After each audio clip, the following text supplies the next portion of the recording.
ایک چھوٹے سے گاؤں میں ایک غریب لکڑہارا رہتا تھا۔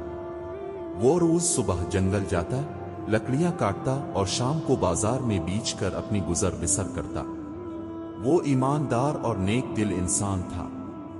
ایک دن جب وہ جنگل میں لکڑیاں کاٹ رہا تھا تو اچانک اس کا کلہاڑا پھسل کر دریا میں جا گرا۔ دریا بہت گہرا تھا، اس نے بہت کوشش کی مگر کلہاڑا نہ مل سکا۔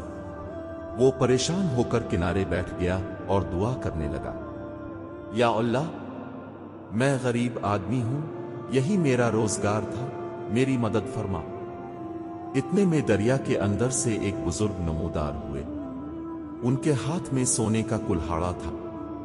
بزرگ نے پوچھا، بیٹا، کیا یہ تمہارا کلہاڑا ہے؟ لکڑہارے نے فوراً کہا، نہیں حضور، میرا کلہاڑا تو لوہے کا تھا، یہ تو بہت قیمتی ہے۔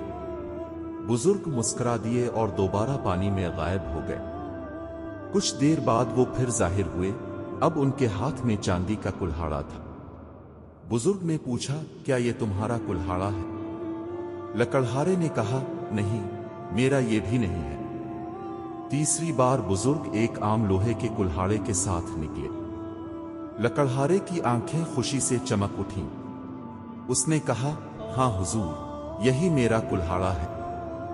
بزرگ خوش ہوئے اور بولے، بیٹا، تم نے سچ بولا ہے، تمہاری سچائی کے انعام میں یہ تینوں کلہاڑے تمہیں ملیں گے۔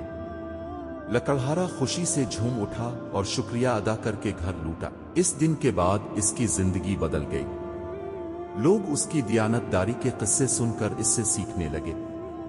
اخلاقی سبق: سچائی ہمیشہ کامیابی کی کنجی ہے۔ جو سچ بولتا ہے، اللہ اس کی مدد کرتا ہے۔